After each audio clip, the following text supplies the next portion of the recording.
ಎಲ್ಲರಿಗೂ ನಮಸ್ಕಾರ. ಸೌಂದರ್ಯ ಲಹರಿ ಕಲಿಯುತ್ತಿರುವ ಎಲ್ಲರಿಗೂ ನನ್ನ ಹೃತ್ಪೂರ್ವಕವಾದ ಸ್ವಾಗತ. ನಮ್ಮ ಹಿಂದಿನ ಆಡಿಯೋದಲ್ಲಿ 12ನೇ ಶ್ಲೋಕನ ನೋಡಿದ್ವಿ. ಈಗ 13ನೇ ಶ್ಲೋಕ ನೋಡೋಣ ಹೇಗಿದೆ. ಸೌಂದರ್ಯ ಲಹರಿಯ 13ನೇ ಶ್ಲೋಕ.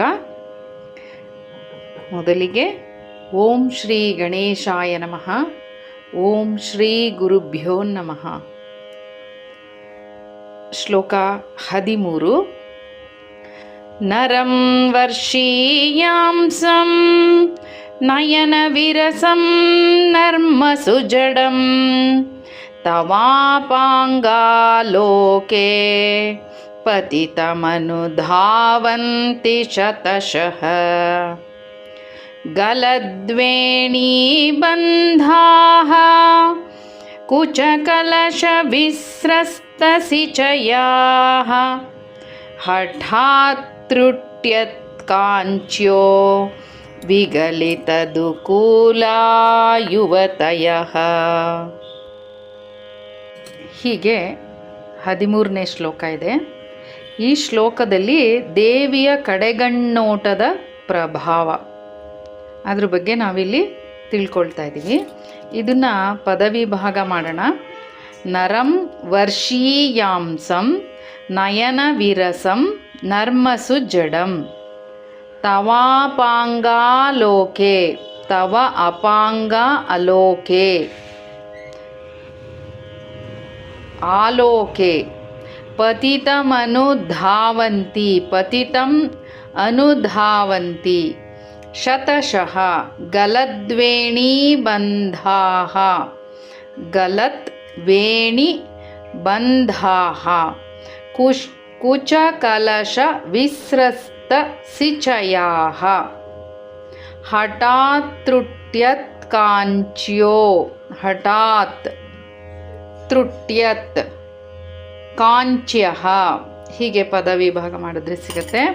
ವಿಗಲಿತ ದುಕೂಲಾ ಯುವತಯಃ ವಿಗಲಿತ ದುಕೂಲಾಹ ಪ್ಲಸ್ ಯುವತಯಃ. ಹೀಗೆ ಪದಗಳನ್ನ ವಿಭಾಗ ಮಾಡಿದಾಗ ಸಿಗತ್ತೆ ನಮಗೆ. ಅದರ ಅನ್ವಯಾರ್ಥ ಹೇಗಿದೆ ನೋಡೋಣ. ಹೇ ತಾಯಿಯೇ, ದೇವಿಯೇ, ವರ್ಷೀಯಾಂಸಂ ಬಹಳ ಮುದುಕನಾಗಿಯೂ, ನಯನ ವಿರಸಂ ಕಣ್ಣಲ್ಲಿ ದೋಷವುಳ್ಳವನಾಗಿಯೂ, ನರ್ಮಸು ಜಡಂ ಮನ್ಮಥ ಕ್ರೀಡೆಗಳಲ್ಲಿ ಅತಿ ಮೂಢನಾಗಿದ್ದು ಅನಂತರದಲ್ಲಿ, ತವಾಪಾಂಗಾಲೋಕೆ ತವ ಅಪಾಂಗ ಲೋಕೆ ನಿನ್ನ ಕಡೆಗಣ್ಣೋಟದಲ್ಲಿ, ಪತಿತಂ ನರಂ ಬಿದ್ದ ಒಳಗಾದ ಪುರುಷನನ್ನು, ಯುವತಯಃ ಪ್ರಾಯದ ಹೆಂಗಸರು ಅಂದರೆ ತರುಣಿಯರು, ಗಲದ್ವೇಣೀಬಂಧಾಃ ಬಿಚ್ಚುಕೊಂಡಿರುವ ತುರುಬುಳ್ಳವರಾಗಿಯೂ, ಕುಚಕಲಶ ವಿಸ್ರಸ್ತ ಸಿಚಯಾಃ ಕಲಶಗಳಂತಿರುವ ಸ್ತನಗಳ ಮೇಲಿನಿಂದ ಜಾರಿದ ಸೆರಗುಳ್ಳವರಾಗಿಯೂ, ಹಠಾತ್ರುಟ್ಯತ್ಕಾಂಚ್ಯಃ ಇದ್ದಕ್ಕಿದ್ದ ಹಾಗೆ ಕಳಚಿ ಹೋಗುತ್ತಿರುವ ಗೆಜ್ಜೆ ಡಾಬುಗಳುಳ್ಳವರಾಗಿ, ವಿಗಲಿತ ದುಕೂಲಾಹ ಜಾರಿಬಿದ್ದ ವಸ್ತ್ರವುಳ್ಳವರಾಗಿಯೂ, ಅನುಧಾವಂತಿ ಅಂದರೆ ಅನುಸರಿಸಿ ಓಡಿ ಬರುತ್ತಾರೆ. ಇದರ ತಾತ್ಪರ್ಯ ಹೇಗಿದೆ ನೋಡೋಣ. ಎಲೈ ದೇವಿಯೇ, ನಿನ್ನ ಕಡೆಗಣ್ಣೋಟಕ್ಕೆ ಅಂದರೆ ದೇವಿಯ ಕೃಪಾ ಕಟಾಕ್ಷಕ್ಕೆ ಒಳಗಾದ ವಿಕಾರಿ ಪುರುಷನನ್ನು ಸುಂದರ ತರುಣಿಯರೂ ಕೂಡ ಅವನನ್ನು ಮನ್ಮಥನೆಂದು ಭಾವಿಸಿ ತಾವಾಗಿ ಅವನ ಮೇಲೆ ಬಿದ್ದು ಬರುತ್ತಾರೆ ಅನ್ನೋದು ಇಲ್ಲಿ ಇದರ ಸಾರಾಂಶವಾಗತ್ತೆ. ಅದನ್ನು ವರ್ಣಿಸುವ ಬಗೆ ಈ ಥರ ಇದೆ.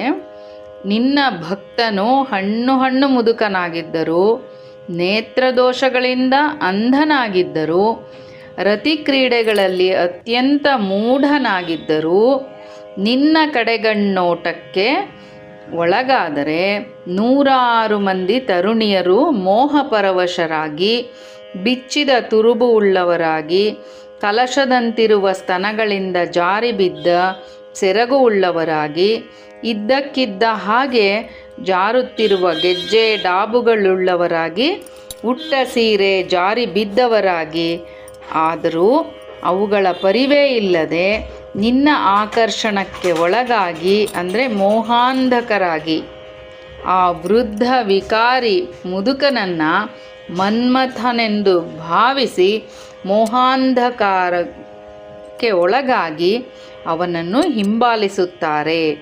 ನಿನ್ನ ಕಡೆಗಣ್ಣೋಟದ ಮಹಿಮೆ ಅಂತಹದು ಅಂತ ಇಲ್ಲಿ ಹೇಳ್ತಾ ಇರುವಂಥದ್ದು.